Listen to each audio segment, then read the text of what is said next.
जय माता दी सभी को। शिवकाली समाज चैनल पर आप सभी का स्वागत है। यूट्यूब पर कमेंट्स में बहुत से बच्चों ने पूछा है कि हमें गुरु नहीं मिल रहे हैं, अच्छे गुरु नहीं मिल रहे हैं। शक्ति का एहसास होता है, शक्ति आती है पर मौन रहती है, बोलती नहीं है, या फिर बोलती है तो वचन झूठे होते हैं, सत्य वचन नहीं होते हैं। तो उन बच्चों को मैं समझाती हूँ कि बेटा अपने लिए गुरु खोज लें। उस पर भी बच्चों का प्रश्न होता है कि अच्छे गुरु नहीं मिल पा रहे हैं, या फिर हम कैसे पहचानें कि माँ ने हमारे लिए किन्हें गुरु चुना है, हम उन तक कैसे पहुँच सकते हैं। इन सभी बातों में हम उलझ जाते हैं, हमें कोई मार्ग दिखाने वाला नहीं मिलता।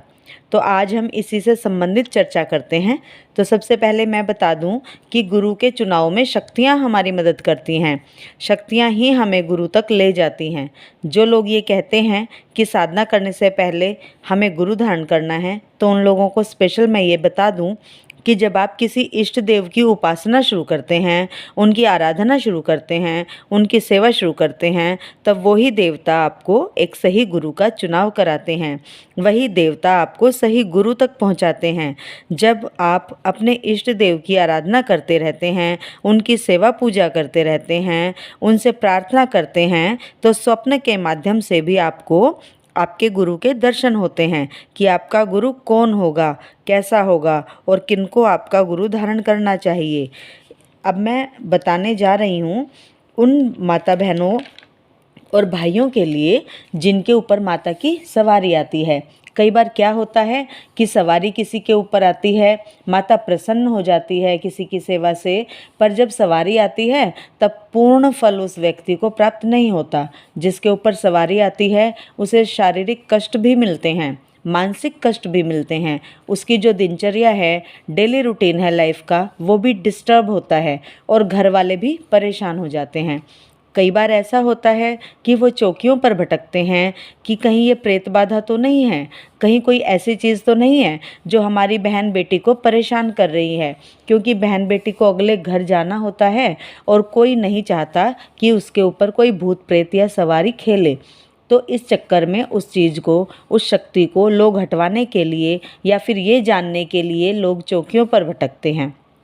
कई बार तो लोग यहाँ तक भी बोलते हैं कि अगर माता है या कोई अन्य शक्ति है, जो भी है, ये नहीं आनी चाहिए, तो उन शक्तियों का बंधन करवा देते हैं। ये बंधन वाला प्रश्न भी एक सब्सक्राइबर ने ही मुझसे किया था किसी एक वीडियो के कमेंट में, तो ये उसी से रिलेटेड मैं आज डिटेल में बता रही हूँ। तो जब हम शक्तियों का बंधन करवा देते हैं तो और भी ज़्यादा कष्ट मिलने लग जाता है। क्योंकि शक्तियाँ जब आई अपनी प्रसन्नता से हैं और आप उन्हें बंधवा देते हैं, तो वो और ज़्यादा आपके घर में दिक्कतें शुरू कर देती हैं, उस व्यक्ति के जीवन में और ज़्यादा दिक्कतें शुरू कर देती हैं। जैसे जिस व्यक्ति पर सवारी आती थी, अगर शक्तियों को बंधवा दिया जाए तो उसके जीवन में उसे शारीरिक कष्ट मिलेंगे, साथ ही उसकी शादी होगी तो उसका गृहस्थ जीवन है वो भी सुखमय नहीं रहेगा, संतान की दिक्कत होगी। क्योंकि ये शक्तियाँ जो हैं वो कहीं ना कहीं बाधा उत्पन्न करेंगी ही करेंगी बंधवाने के बाद। जब कोई शक्ति अपनी इच्छा से स्वयं आती है आपके पास, तो आपको उस शक्ति का अनादर नहीं करना चाहिए, आपको हाथ जोड़कर उसको स्वीकार करना चाहिए। तो ऐसी स्थिति में जिन बहन भाइयों के ऊपर सवारी आती है पर गुरु उनके नहीं होते हैं, उनको ये नहीं पता कि गुरु किसको धारण करना चाहिए, क्योंकि जब तक गुरु धारण आप नहीं करते तब तक शक्तियाँ जो हैं वो खुली घूमती हैं, उन पर किसी का कंट्रोल नहीं रहता, नियंत्रण नहीं रहता, ना आपका रहता है, और जो कार्य आप करना चाह रहे हैं वो कार्य नहीं कर पाते हैं।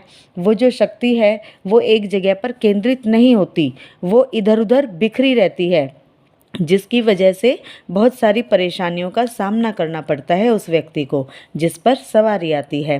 साथ ही जो लोग घर में रह रहे हैं वो लोग भी उस शक्ति का कई बार अपमान कर देते हैं, ये समझकर कि कोई भूत प्रेत है या कोई नकारात्मक शक्ति है, जिस वजह से वो शक्ति और ज़्यादा भड़क जाती है। तो ये भी एक शक्तियों का ही गुण होता है कि शक्तियाँ कभी भी ये खुलकर नहीं बताती कि मैं ये हूँ, मेरी ऐसे पूजा करो, मेरी ऐसे सेवा करो, मुझे गुरु धारण करवाओ। ऐसा शक्तियाँ कभी भी अपने मुंह से बोलकर नहीं कहती हैं। शक्तियाँ जो हैं वो इनडायरेक्ट तरीके से ही बात करती हैं। सपने के माध्यम से कोई देवी दर्शन दे देंगी, पर आपको ये नहीं बोलेंगी कि मैं तुमसे प्रसन्न हूँ, मैं सवारी के रूप में आना चाहती हूँ। कभी ऐसा शक्ति नहीं बोलती हैं। इन चीज़ों को आपको खुद समझना होता है। तो ये सब संकेत होते हैं। तो जिन लोगों के ऊपर माता की सवारी आती है, माता काली या माता दुर्गा की सवारी आती है, तो उन लोगों के लिए मैं बता दूं, उनको एक अरदास करनी होती है माता रानी से। और वो अरदास क्या है ये मैं बता रही हूँ, ध्यान से सुने। माता का कोई भी भक्त हो, माता की किसी भी रूप को मानने वाला कोई भी भक्त हो, चाहे कोई भी माता क्यों ना हो, चाहे 9 दुर्गा माता हों, चाहे 10 महाविद्या हों, चाहे कोई भी माता का रूप हो, उनके लिए नवरात्रों का पर्व जो है वो विशेष होता है। नवरात्रों की सेवा उनके लिए विशेष होती है। तो सबसे पहले मैं आपको बताऊं कि जो माता के सेवक हैं, जिन पर माता की सवारी आती है, वो माता के नवरात्रों को जरूर करें।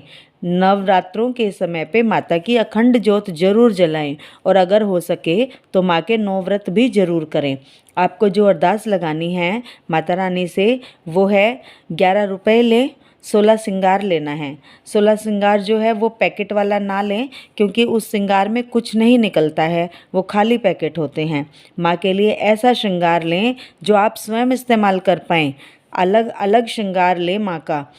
उसके बाद शनिवार को दुर्गा चालीसा का पाठ आपको करना है। अगर माता दुर्गा की सवारी है तो दुर्गा चालीसा का पाठ करें, अगर माता काली की सवारी है तो काली चालीसा का पाठ करें।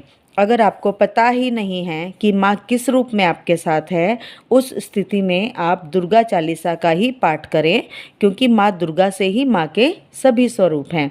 तो नियमित रूप से माँ दुर्गा की चालीसा का पाठ करें। शनिवार को 1 लोटा जल लें, उसमें 2 लौंग 1 बताशा डालें, अपने सामने रखें, और उसके बाद आप दुर्गा चालीसा का पाठ करें नियमित रूप से। जब आप दुर्गा चालीसा का पाठ करते हैं, साथ में 11 रुपये और 16 श्रृंगार, एक नारियल लें जिसमें कलावा और चुनरी लपेटी हो, उसके ऊपर थोड़ा सा सिंदूर लगा दें और हाथ में लेकर इस तरीके से अरदास करें कि हे माता दुर्गा, ये आपके नाम की भेंट है, इसे स्वीकार कीजिए, और जो भी मेरे गुरु हैं उन गुरु के मुझे दर्शन दीजिए। जिन गुरु तक आप मुझे पहुंचाना चाहती हैं उन गुरु के मुझे दर्शन दिखाइए, ताकि मैं उन्हें गुरु रूप में धारण कर सकूं और आपकी सेवा में आगे बढ़ सकूं।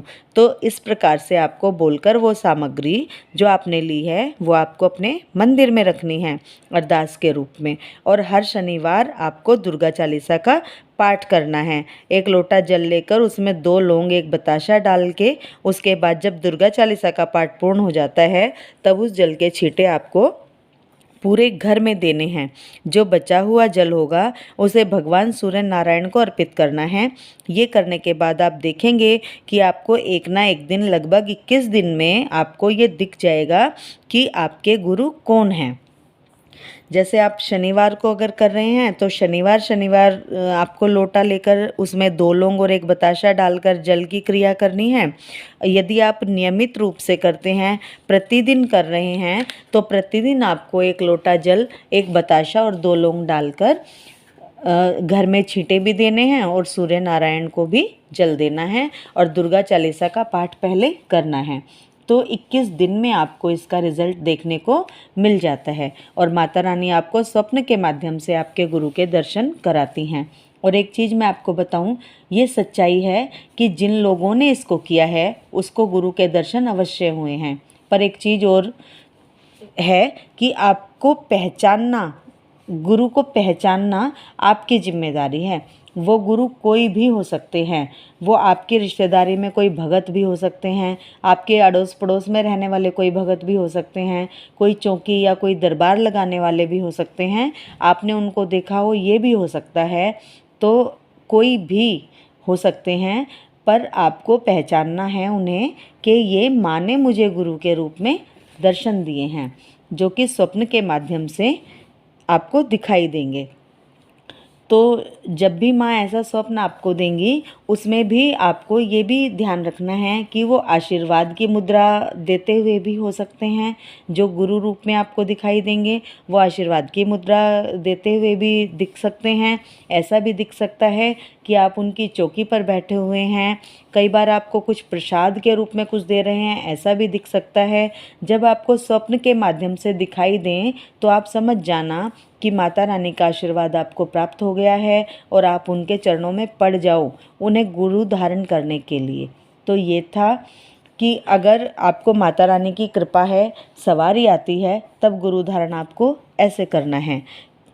कैसे माता रानी आपको दिखाती हैं, इससे संबंधित बहुत से बच्चों ने प्रश्न किए थे, तो मुझे लगता है कि आज मैं उन सभी बच्चों को संतुष्ट कर पाई हूँ ये बताकर।